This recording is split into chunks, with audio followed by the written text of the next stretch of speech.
Hello everyone, so I thought I would show you the first box, or box and a bit, of Wargames Atlantic Boxers that I've completed, and give you a really sort of in-depth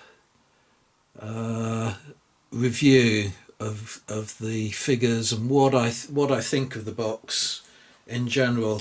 So I'm pretty pleased with some of these figures, how they've turned out, but I have to say that I'm probably disappointed with most. And the next box that I put together, I purchased three altogether.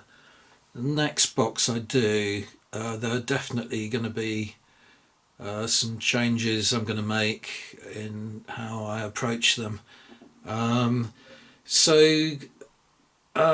I watched a lot of YouTube videos on these particular figures and didn't really find any at all that dealt with any of the issues that I actually encountered. So what I wanted to do is really make a video of the type that I would have found useful and would have wanted to see at the time that I was putting these figures together and painting them. Okay, so as I say, this is going to be a really in-depth look, so it's going to be a long video. I'm going to start by not really even discussing these figures at all, but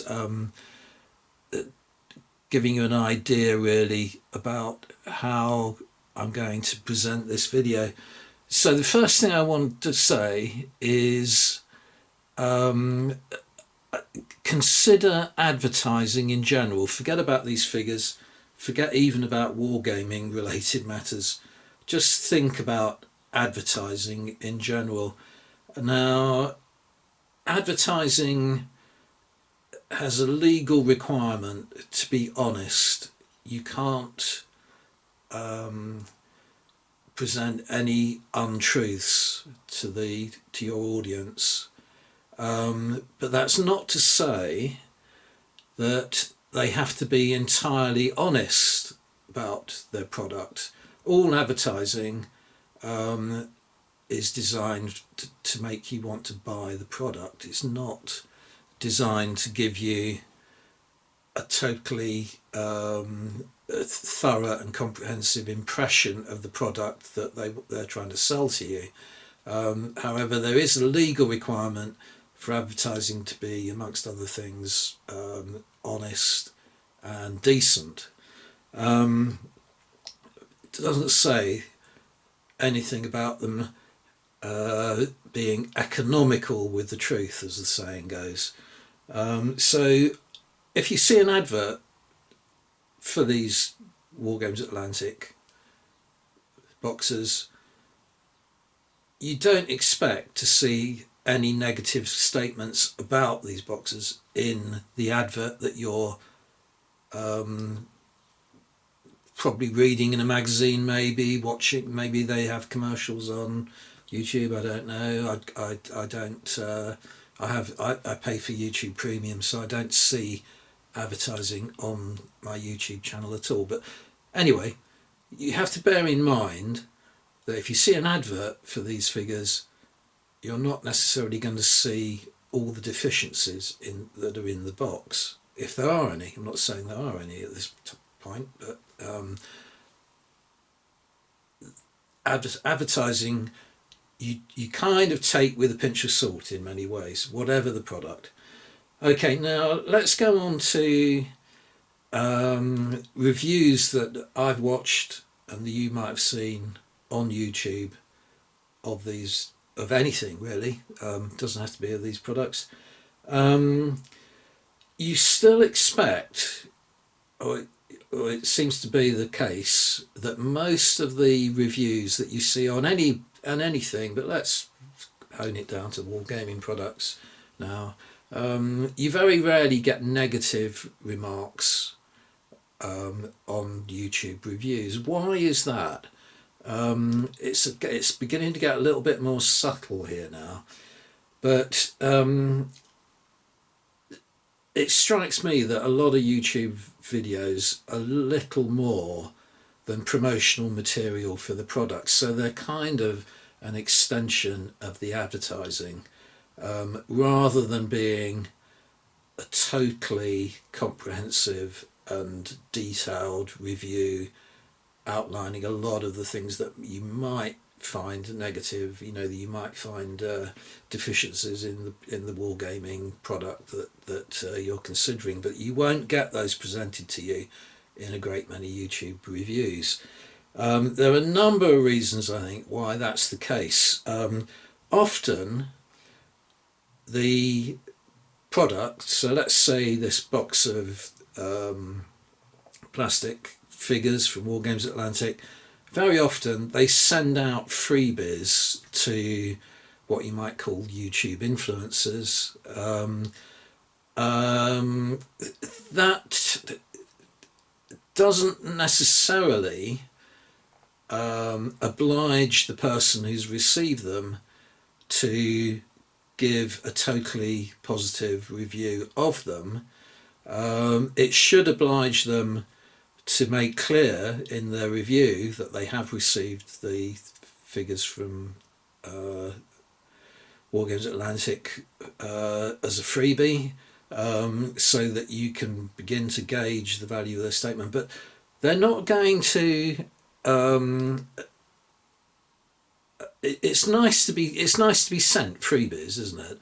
So even if you don't particularly like the product, you're not really going to slate it, because in future it's going to persuade that particular manufacturer not to send you any more of their product. That's even more the case when the channel owner has actually approached the manufacturer, which some do, saying, "Hey guys, why not give me a box of these Wargames Atlantic boxes for free, and I'll give them a review on my channel." So even less chance there of them giving a negative review. Now, after that, you'll get channel owners who purchase the product for themselves. I have purchased this product for myself, but it's usually that, I don't know when these were released. It's well over a year now since they came out, but you'll usually find that reviews where people have purchased the product take place more or less around the release date. So what's going on there? What they're actually doing, I would suggest, is they're not necessarily first and foremost wanting to give you a proper review of the product. What they're doing is piggybacking off of the promotional campaign and the advertising campaign that's already taking place, because it's topical. The figures have only just come out, and they're in the kind of marketing audience. They're in the kind of mind. They're at the forefront of the mind of potential purchases. So if those people are looking for reviews on YouTube of the product, they're not necessarily considering whether or not to buy them. They've already made their minds up to buy them. But what they're doing is sort of indulging in that enthusiasm that we all feel when something just comes out, the excitement of getting their hands on something.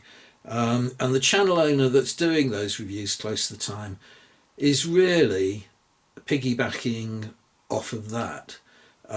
What their main aim is, I would suggest, is not to give you a proper review.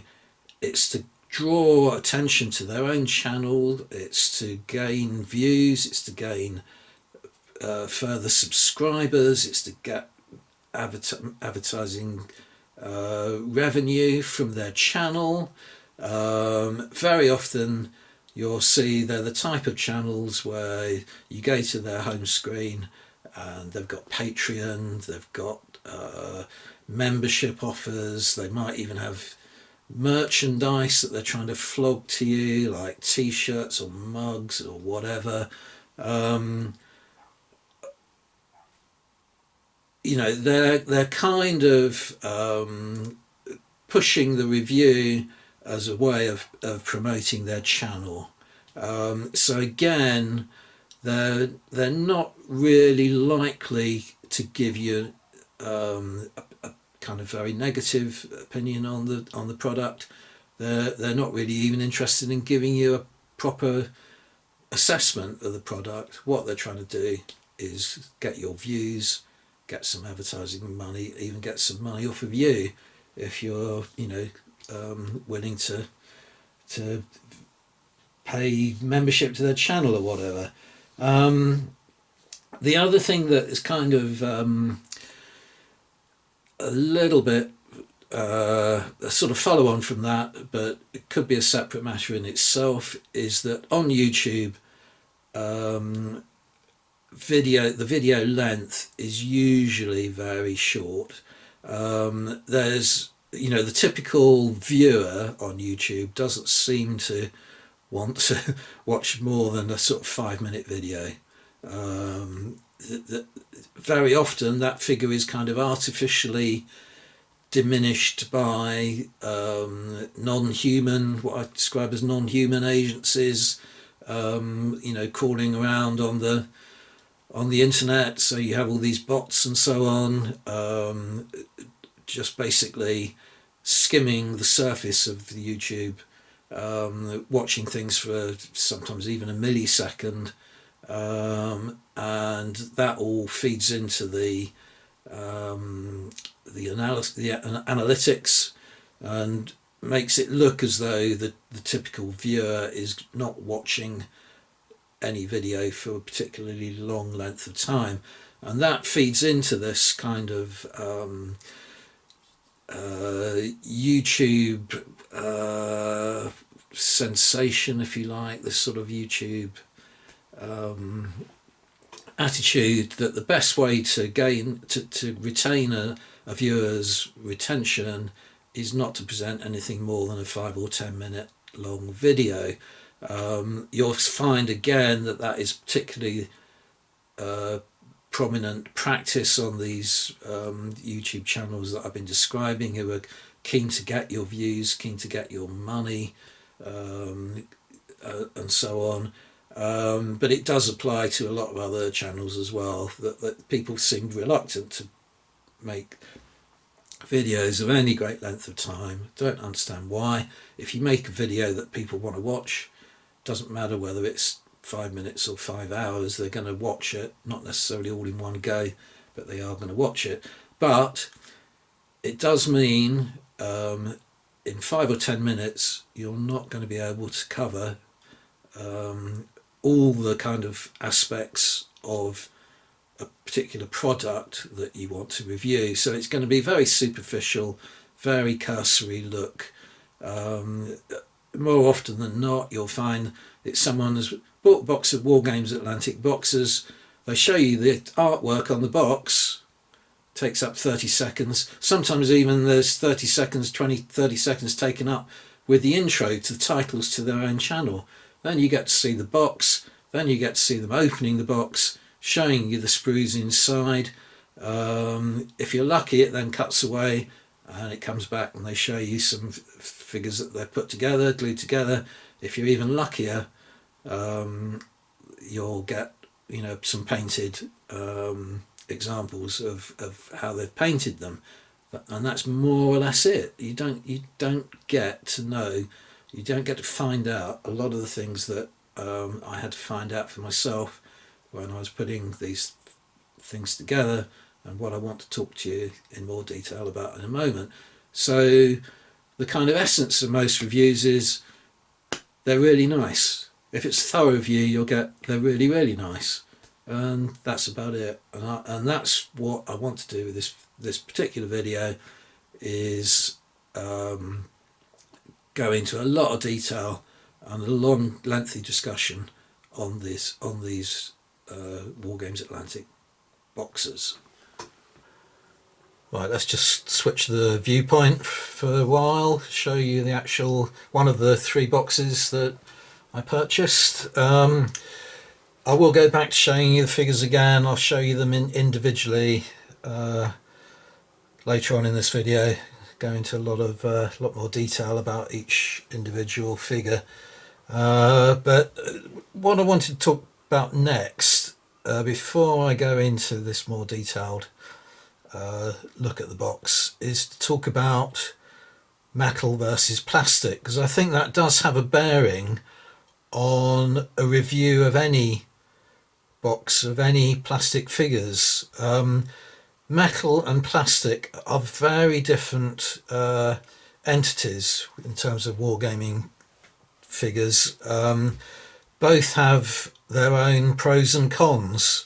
I think really when you're reviewing a box of plastic figures, it's important to discuss how well does that manufacturer exploit the advantages of plastic, and how much do they diminish the disadvantages. How do they smooth over some of the disadvantages of plastic, of which there, in my mind, there are quite a lot. So if you're buying plastic boxes, as far as I know, there are no others in 28mm scale out there. So you could say straight away Wargames Atlantic are the best available, because they're the only available. My approach to plastic really is that they are relatively inexpensive, so it's a much cheaper way of building up an army, especially if it's a large army. It depends a little bit on the type of games you're playing, whether you're playing, games that only require a couple of dozen figures per side. It's not so important really to save money in that respect, but if you're playing games that involve hundreds of figures a side, then plastic is going to save you a lot of money. Equally, they're a lot lighter, so transportation and storage, carrying them around and so on is going to be a lot easier. They also are, well, in this case, they're multi-part, so you can get a lot of variation in terms of poses and so on. You can be a lot more inventive in the way you put the pieces together, the armament that you give them, and so on. So there's a lot of exciting possibilities with plastic. I tend to find that they look less convincing in terms of their poses than a lot of metal figures do. Metal figures in the main are a single casting. You can get somewhere in order to make the actual casting easier. The art, maybe an arm or a head possibly has been cast separately, and you do have a little bit of assembly to do with some metal figures. There's a lot more assembly to do with plastic figures, and when you put them all together, I find that the appearance is less convincing than it is with a metal figure. I mean, an example of that, which I have spoken about previously on another video, is if you look at this illustration here, which is actually done by Peter Dennis, you can see a character with a mandarin hat, a pistol in one hand, a sword in the other, firing along, looking down the barrel of the weapon. It's a nice convincing pose, but there you can see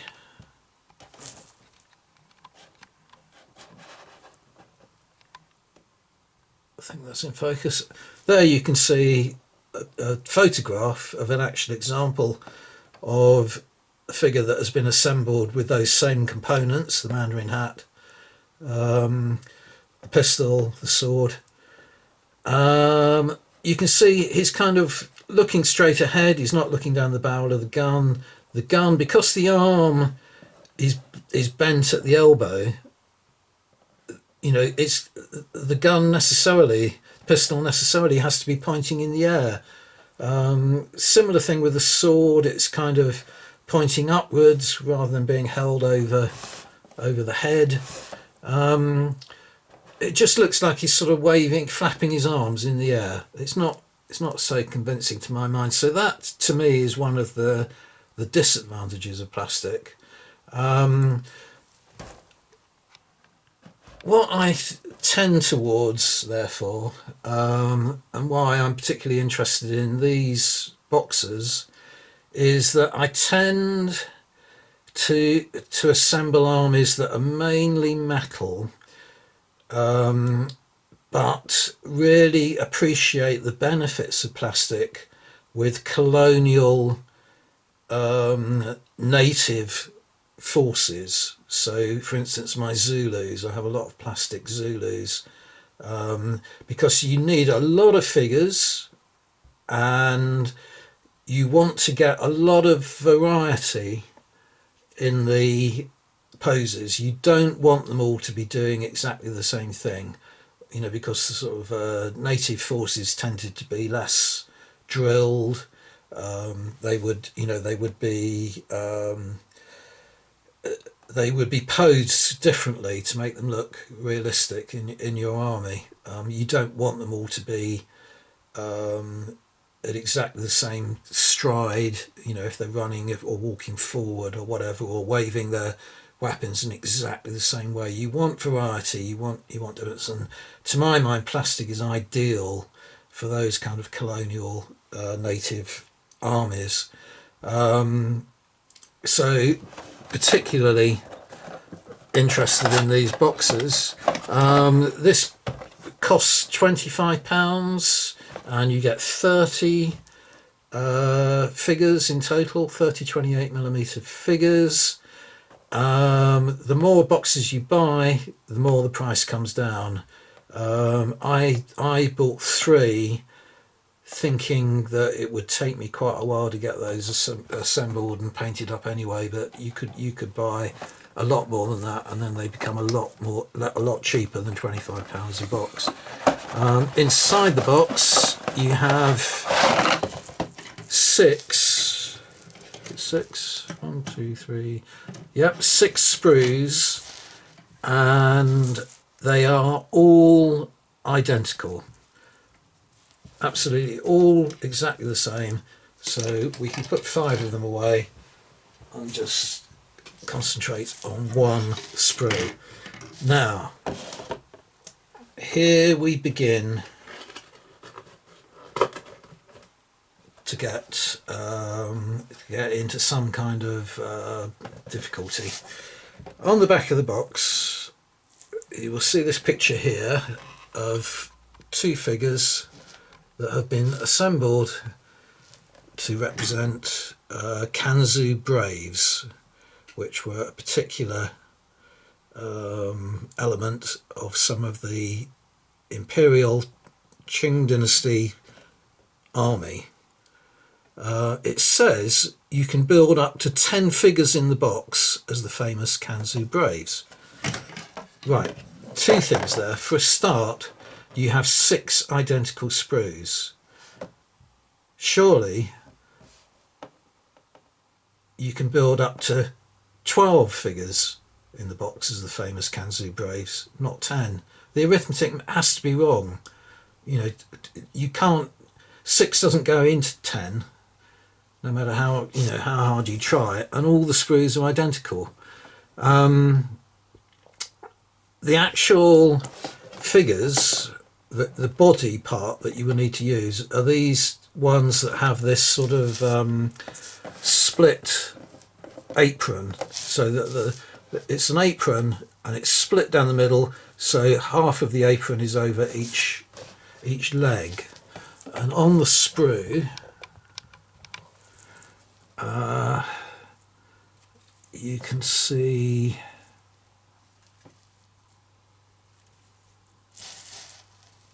one,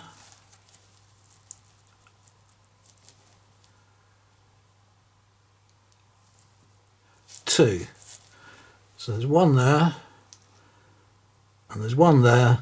So in other words, there are 12 figures in this box that have that particular split apron.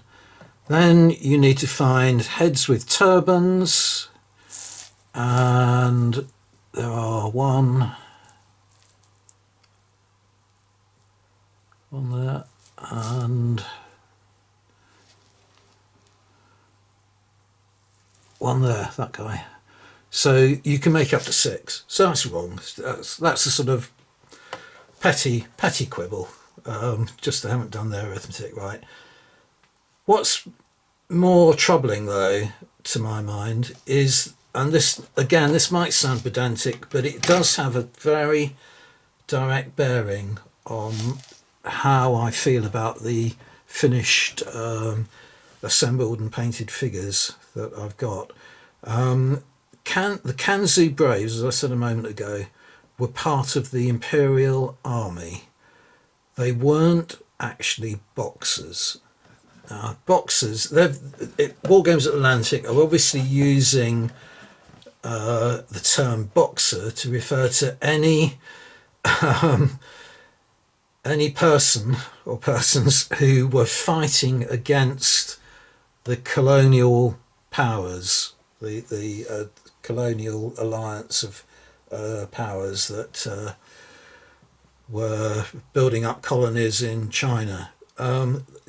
So it might sound pedantic, but it's not. It's quite important to recognise that boxers looked like this, and certain elements of the Imperial Army look like this. I really want boxers. I've already got Kanzu Braves. So where it says you can build up to 10 figures in the boxers, famous Kanzu Braves, really what it should say is you are almost obliged to build them up as Kanzu Braves. They look different. They were different forces. The Boxer Rebellion, the Boxer movement was disaffected peasants and artisans, blaming their misfortunes, the famines, the drought, their social unrest. They blamed it on the foreign kind of invaders to their country, and wanted to rid the country of these imperial powers. China had been already disrupted by numerous peasant uprisings throughout its history. The most recent to the Boxer one bit probably being the Taiping Rebellion, which took part further south in China. It took about, decade and a half to suppress. But Chinese peasant uprisings were really serious matters.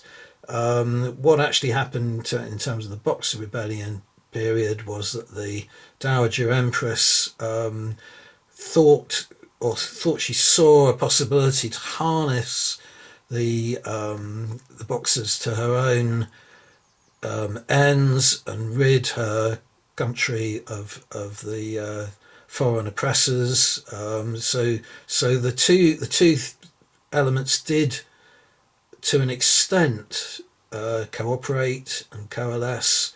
So you would certainly have Kansu Braves fighting alongside the Boxers, but they weren't boxers.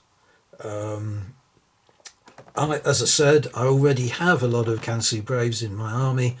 I don't really want any more, and in every box I'm obliged to make 12 of them Kanzu Braves, so that means I'm down to only 18 figures in this box that I can really use. Just to reinforce that, I'll show you a page from the Osprey book on the Boxer Rebellion, and on this page you have a Kanzu Brave, a Boxer and a Tigerman. Now what I'm going to do with the other two boxes that I haven't assembled, and I did say right at the beginning of this video that I'm going to make changes to the way I approach them, is that I'm going to paint the 12 figures per box up either as Tigermen or as Kanzu Braves, probably a lot more Tigermen, as I have, you know, a force of Kanzu Braves already. And you can see that it would be possible from this sprue to assemble a figure that looks like a Tigerman, because they've got the turbaned heads, they've got the same split apron type of thing. I'm going to come back onto these rattan shields later, but the majority of them, I want them to look something like these boxes here, and unfortunately, because this sprue has been very cleverly designed, all of the arms are interchangeable with all of the bodies, but what they've done in order to make that possible is that they have given them all arms that look like this. So in other words, they have a sleeve which is fairly loose fitting, and then underneath there's an undergarment, and you can see the sleeve and the cuff of that undergarment as well. And I'll show you later on the figures, but all of the arms have, sorry, I don't know whether I'll be able to, if you look there you might be able to see that they've all got that undergarment. That doesn't actually work if you want to produce a boxer. The boxers, as I said, it was a peasant movement. They were far more simply dressed, on top of which, you know, during the major part of the Boxer Rebellion, the weather was extremely hot, extremely dry. Out of choice, they probably wouldn't have wanted to wear two garments over their upper body. Out of necessity, they could probably only afford one, if that. So what I'm really looking for and wanted to have, I'll show you this on another illustration if I can find it. Here we have another photograph here of some boxers attacking Seymour's relief expedition. You can see here all of their clothing is just single upper garment. There are even bare-chested peasants. I would much have preferred to have had a box full of that kind of dress, but you know, you can see what Wargames Atlantic's thinking is, that they don't want something that is a little bit too generic. I would have preferred it, but they're trying to give you too many options. They've overdone it. They've just sort of overreached, given you too many options to make too many different troop types, and I don't think it looks terribly satisfactory.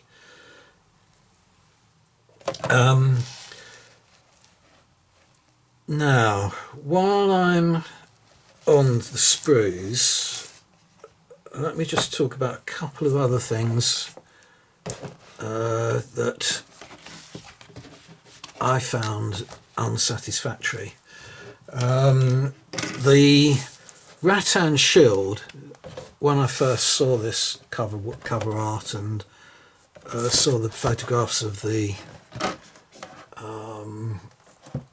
figures that are assembled, I thought really great opportunity to do a little bit of fancy artwork on the shields, put all these sort of demonic looking, fierce looking faces on them, and it would give the figures a lot of character, which it appears to do. Oh, and by the way, should also say before I forget about it, this Tiger Man figure here, the Tiger Man as well were components of the Imperial Army. They weren't boxers. Anyway, the shield, the Rattan shield, there is one on each sprue, so there is the one on that sprue. If you look on the other side of the sprue, all of the weaponry on this sprue is attached to an arm. That is a really good idea because it allows you, it's a lot less fiddly if the weapon is already attached to one of the hands. Sometimes it's the left hand, sometimes it's the right. But in the case of the shield, which is handheld, it's not attached to an arm. It absolutely has to be, because I think you can make out on the back of the shield here, the way it was held was that you put your arm first of all through the larger of those two, I don't know what they are, rope maybe, circles. Then you put it through the second of the smaller of the circles, and then with your hand you gripped this support or brace or whatever it is there. So in other words, with the rope, I'm going to call them rope for want of a better expression, arm attachments being flat to the surface of the back of the shield, there is no way of realistically attaching that to a figure. You have to basically just stick the hand to the back, that hole at the back there, and it's not the way the shield was actually held, so it doesn't look realistic. So having realised this after I'd attached them to the figures, I just thought it looked so odd and peculiar, and they've modelled the detail there. Why they couldn't have somehow cast it with an attached arm as well that you could then glue to the figure, it would have been preferable. So in the future boxes I'm not going to use those rattan shields. Now, just before I go on to show you each figure in detail, I mentioned a moment ago about how each weapon is attached to one arm or the other. Basically what that allows you to do is, a lot of them are two-handed weapons. It allows you to, there are arms that have got the hand open, both the left and the right arm with the hand open, so they're the ones that you can use if you want to represent the figure holding a two-handed weapon with both hands. But there are also other arms which are closed, which just have a closed fist. So in those examples you could, if you were sort of still anxious to use the shield, you could glue the back of the shield to one of those closed fists, or you could just have them holding a weapon, single-handed weapon like that sort of cleaver type thing in one hand, and then use either the left or the right arm, whichever was appropriate, with the closed fist in the other, just to show them with one with one weapon in one hand. So it's very versatile like that. But as I say, all of the arms, regardless of what they're doing, have this undergarment which looks curious to me. When you know it's when you realise it's there, it just looks odd. It doesn't quite look right. Okay, and then I didn't attempt, but I will have to in the future. Sort of when I come on to put together the other two boxes, I'm going to have to do something with the muskets or rifles or whatever they are, and that looks as though it's going to be fairly easy to do, because in those cases a lot of the rifles are actually being held by both arms, and you just simply glue them to the body. So that looks like it's going to be pretty easy to assemble. And another point while I'm on to criticising the sprue is, if you look at their version of this conical type of headdress, I found that very unsatisfactory as well, because it's actually a kind of rattan or wickerwork or whatever you want to call it material, but all of the similar heads on the sprue don't have any detail on them at all. They're completely flat. I can't make up my mind whether that is actually a mistake and they thought these conical hats were more like the Japanese tepu style, which was a sort of lacquered helmet, so it's completely flush. But they put the wickerwork sort of texture onto the shields. Sure, they could have done something similar to, to the conical hats. So whether they've made a mistake or not, I don't know. But you have to paint them up and give the false impression that they are textured. So I didn't find that particularly satisfactory either.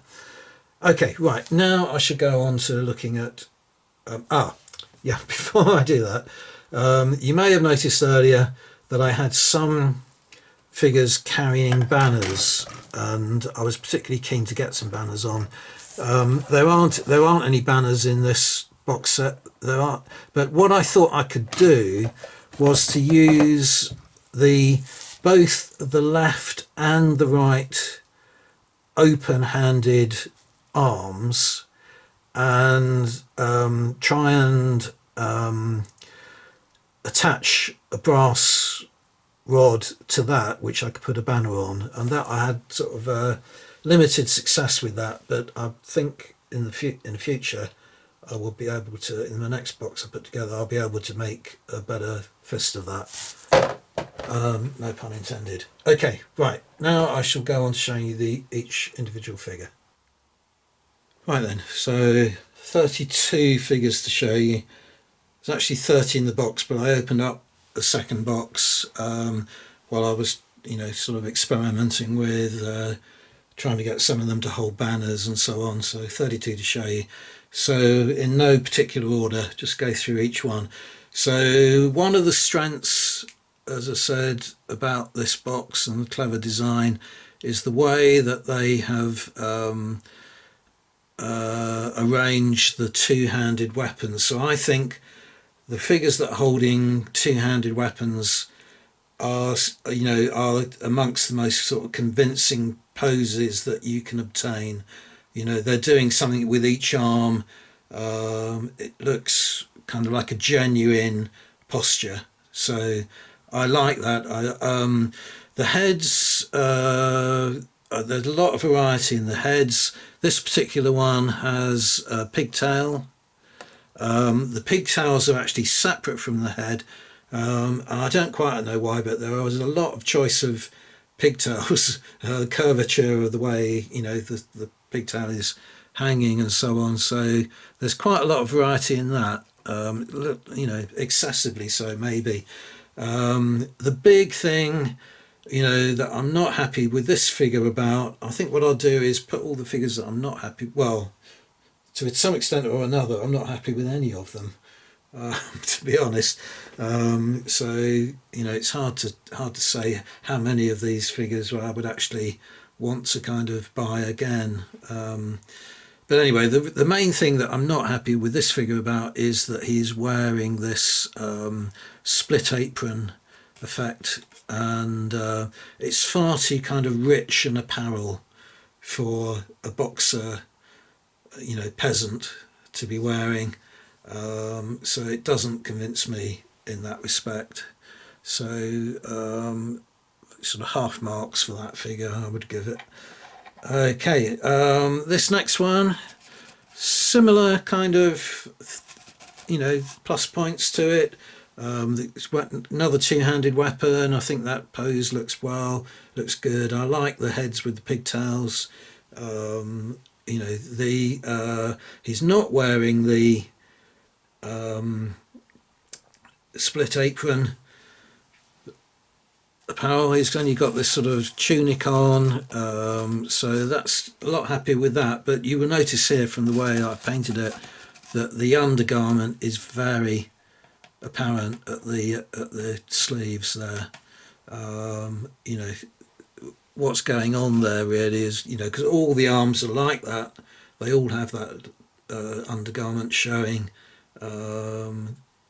It implies that he's wearing some, two layers of clothing there.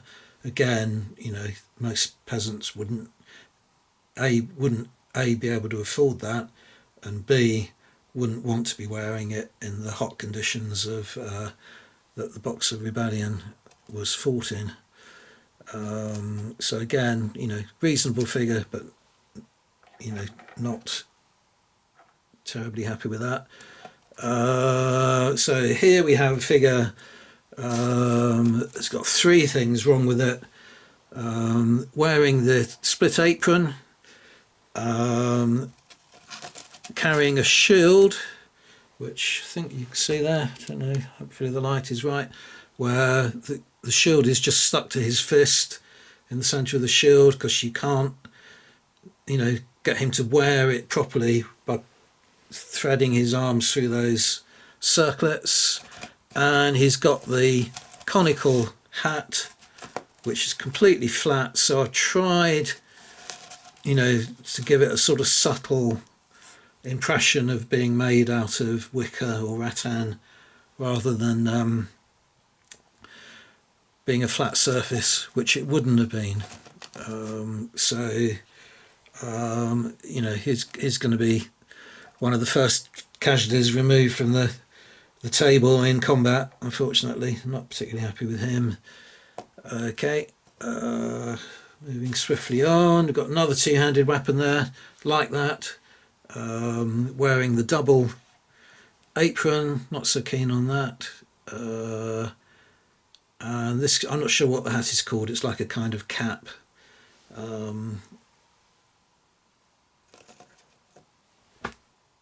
Which is quite nice, but I'd suspect probably not worn by peasantry so much as more affluent participants in the rebellion. Right, now this one here, this is what gave me the idea for trying to put together something holding a standard or a flag. He's actually holding a two-handed weapon, but with that particular spear, the left hand is holding it, and it's holding it at a position where it would work for him just holding it in one hand. So what I did with the other arm was to give him the closed fist raised up, so it looks in a way like he's raising his fist in the air, in defiance or whatever, or as sort of celebratory fist movement. So I quite like that pose. Not happy with the apron, as always, the split apron, but that's what gave me the idea for maybe putting an open hand in one of the hands, on one of the arms, for instance, one of the sides, and then putting a flagpole through that. But it didn't quite work out. Let me show you what I mean. It didn't quite work out as I was hoping it would, because I didn't use two open hands. I did another one with a fist, sort of thrusting it up into the air. And unfortunately, however I try and move the arm, you couldn't get it so that the flagpole was actually upright like that. So it's a little bit of a strange, awkward position. But it's a start. I'm going to work on it. Work on the flags, by the way, got from Victorious Miniatures, but they originate from Adrian's Walls. Cheaper to buy them from Adrian's Walls than it is from Victorious Miniatures. But whatever way, they are not particularly good quality. It's very kind of cheap paper that damages as soon as you try and bend it. So you have to touch it up with paint to conceal all the flaws and tears and rips in it, but not familiar with any other boxer flags out there, so again you're obliged to go with those flags. Yeah, not much else to say about that. I'm going to try harder and have a few more attempts in my next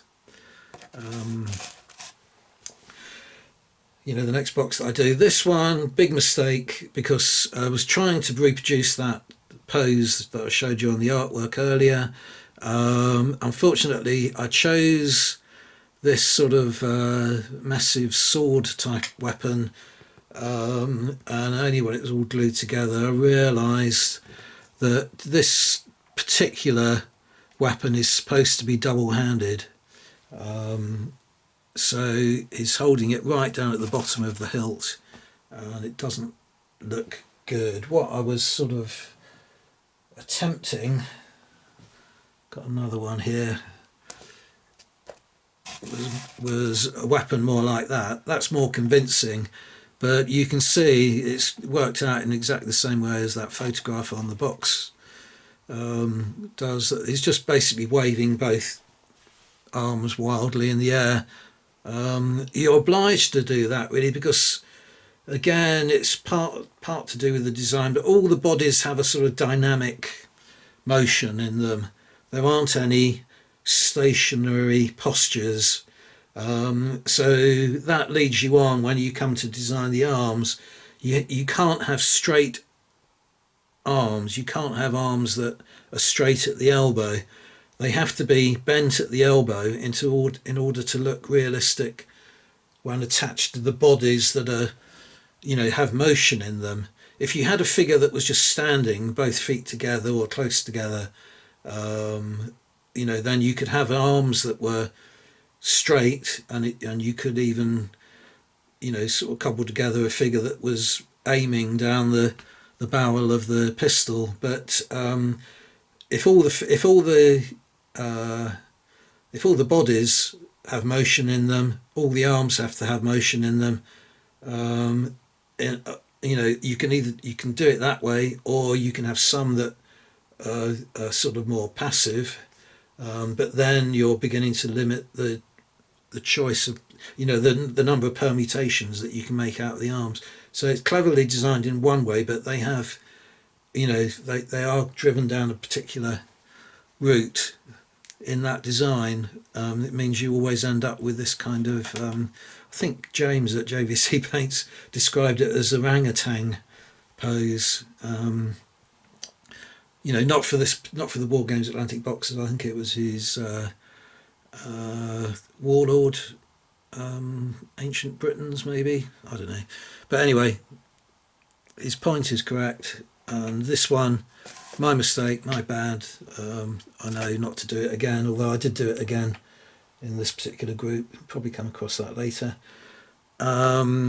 This one here, like this, with the exception of the undergarment sleeves, that's worked out quite well. He's got a single sword in one hand. Now that particular sword is fine, just as a single weapon, but what the designers have given you is quite nice, I think, is they've got the same weapon, one in the right hand, one in the left, and it's a kind of nod, I think, to the martial arts aspect of the boxers, that they did train in martial arts. I've only managed to watch half of it so far, but I have got film DVD that I purchased, which is a Chinese kind of kung fu action movie set in the at the time of the Boxer Rebellion. It's a bit of a difficult watch because it's pretty corny and typical kind of kung fu movie. But yeah, that's a nice martial arts kind of fighting with two swords, one in each hand kind of pose. So I think that's quite clever. But again, sort of spoilt by that undergarment, and also by the conical hat in his case. Yeah, not much else to say about that. Like the two-handed weapons, it's convincing pose, so pretty happy with him. Right, now this is another one of my attempts at a banner holder. That worked out best.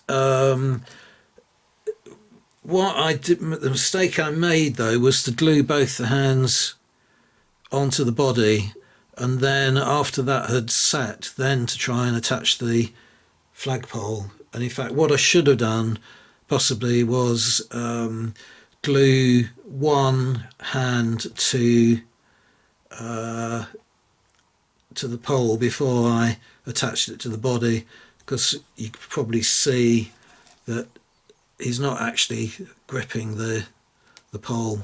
I just had to glue it into a position that was as close as possible to where it should be. But yeah, and also I didn't use that many of the scarves. The scarves are kind of in two pieces. The sort of end of the scarf is a separate piece that you have to glue to the head, and I thought that looks quite good, especially as the boxers, because they were dressed so plainly, the way they tended to distinguish themselves to denote the fact that they were boxers was to wear a lot of red sashes, red headscarves. There aren't any arms in this box set, but they would wear ribbons around their arms as well, red ribbons. So it was an opportunity to to make him look more boxer-like. So I think in the next I'll definitely be using a lot more scarved heads when I do the next box. Next figure is the same. He's holding the two-handed spear just in his left hand, and he's punching up into the air with his other fist whilst running forward. So I like that. Don't like the conical head. So I'm not going to be using any more of those. Another one, same criticisms. The shield's held all wrong, the hat's wrong. But quite a nice pose. Still looking a little bit flapping in the air, but does have a lot of motion in it. So quite happy from that point of view. But you can see on that one more clearly how ridiculous the attachment of the shield is, which you don't get to see on any of those photographs. That's what I'm saying, you don't get to see it in adverts, and I didn't find any other YouTube channel that mentioned that, and yet it's a really sort of blatant flaw, I think, in the design. Can probably whisk through these quite quickly now. So there's not much difference in any of them now. Yep, another one, two-handed weapon, quite a nice pose, not a bad figure.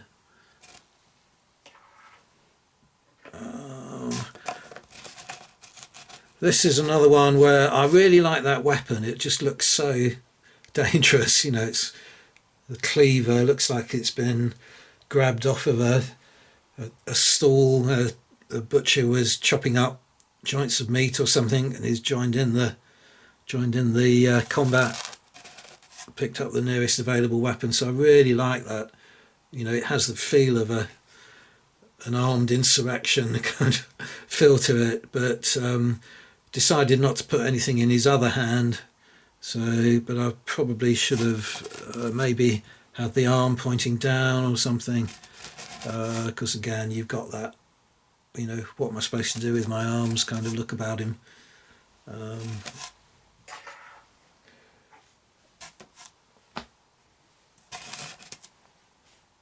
Another one where I like the two-handed weapon, don't like the split apron. You know, won't be. What I'm going to actually do with the next one is use that body, you know, for Kansu Braves and Tigerman, and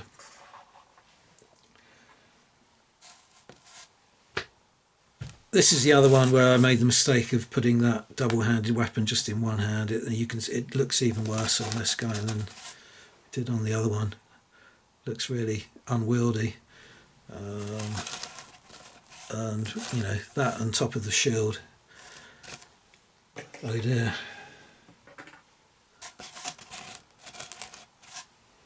Quite like that. Like the pose. We've criticised the hat and the sleeves. But and also in most cases, you know, it wasn't too difficult to get the arms to hold on to the weapons. There was the occasional gap that I filled with a little bit of liquid green stuff, but in this particular case, you can see I did have to kind of force the issue a little bit, so there's a bit of a bend in the shaft of the weapon there, but nothing too serious. But in the main, I've found they went together quite comfortably, quite well. There's another one. You see, that looks a lot more comfortable, and I probably did have to put a little bit of liquid green stuff in at the shoulders, but you know, it's barely noticeable.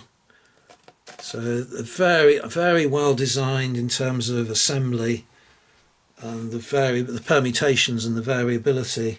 It's just that, you know, they overstepped really, and have allowed you to, you know, allowed a lot of historically and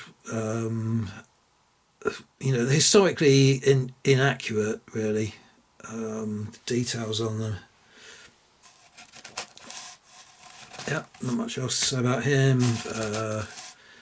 You know, not very convincing as a pose, but you know, they're going to be a mob. You know, that's what I wanted them for, is to just have hordes of you know, attackers to the legations in Peking. You know, so en masse they're not going to look bad. It's just when you look at them like this individually, you can find flaws with virtually all of them. Now this guy here was a mistake that I tried to retrieve my error by putting a flag into his hand, but I gave him this meat cleaver weapon that I thought was really, you know, sinister and threatening, but his other arm, I gave him one of the open-handed arms. You know, it was one of the first ones I put together, not realising what I was doing, and it's only afterwards I realised that the hand was really meant to be the counterpart to a two-handed, you know, weapon. So I thought, what can I do with it? I'll put a banner in, but I ended up with this really kind of, you know, he's sort of going to trip over himself with this banner. No reason not to have it, you know, flat with the ground. He might well run along with it like that, but in fact I had to put the shaft under, you know, his weapon arm, so it looks peculiar. But you know, as I say, I'm going to do better with my next box that I put together. another one of the orangutan poses, and the same problem with the shield. So I won't be doing that again.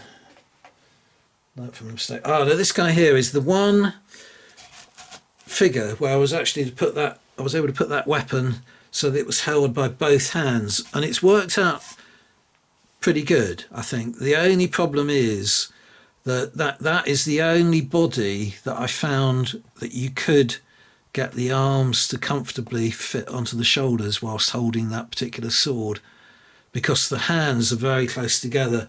On all the other two-handed weapons, they're quite far apart. If I put one of the ones I showed you a moment ago, you can see there's a big difference. So it gives you a lot more.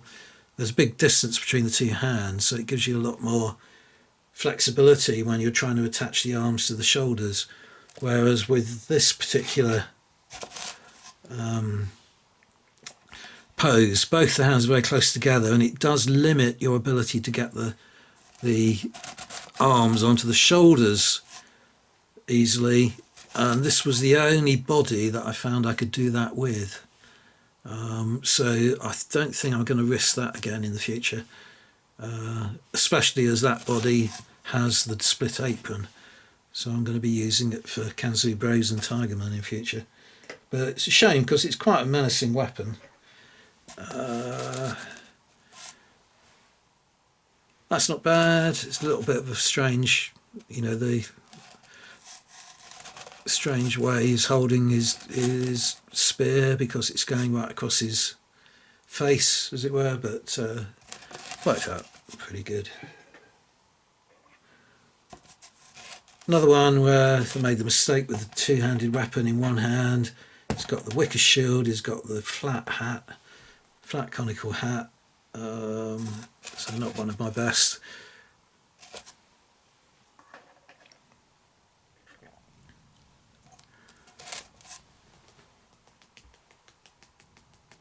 Quite like that. That particular spear is the only one where the hand is, at a reasonable point down the shaft that you can make it look like it's comfortable to be carried in just one hand. So quite pleased with that one, apart from the hat, of course.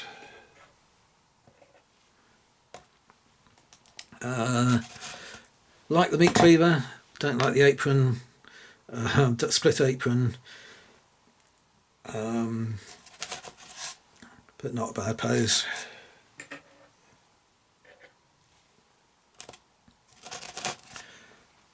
Another one, the variety is beginning to diminish now, so this is kind of variation on similar kind of poses that you've seen previously. But I did find that the two-handed weapons, as I keep saying, did give you the most convincing postures. So I did tend to favour those weapons, pick those off the sprue rather than some of the other ones. That one I gave, instead of giving a sword, I just gave him the closed fist. So again, he's punching in the air. So that's not bad. And then finally I seem to have ended up with two similar. Let's put them both together. So these are two with the sword in each hand fighting. So I quite like that. As I said earlier, it is a nod to the martial arts practices of the boxers. So pretty pleased with that. So that in the end is my review.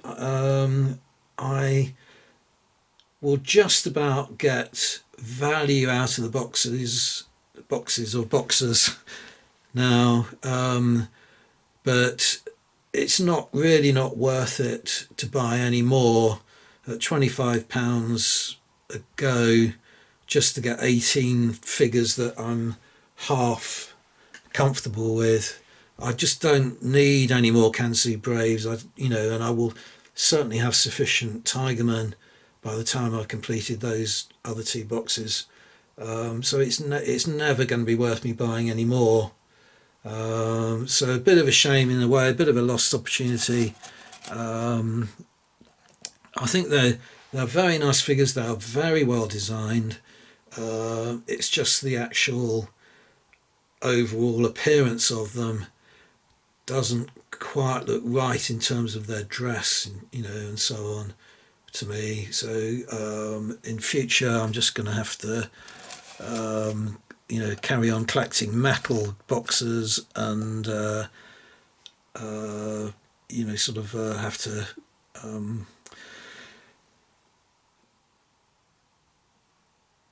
resign myself to the fact that I'm going to be, having lots of repetitions of the same figures in my forces, but hopefully if I collect from enough ranges, I will be able to kind of break that similarity between the figures up a little bit, and make them look a lot less homogeneous, which was really what was my aim with these Wargames Atlantic figures was. So there we go. I've gone on for probably an hour on that. I told you I would. I hope if you are putting these particular figures together that you would get some tips, on the mistakes, the pitfalls that you might encounter, and things you can do with them. Not really sure. I think probably of all of them, he is my favourite. So I'll leave you with a last look at him. Thank you very much for watching, and see you on the next video. Bye for now.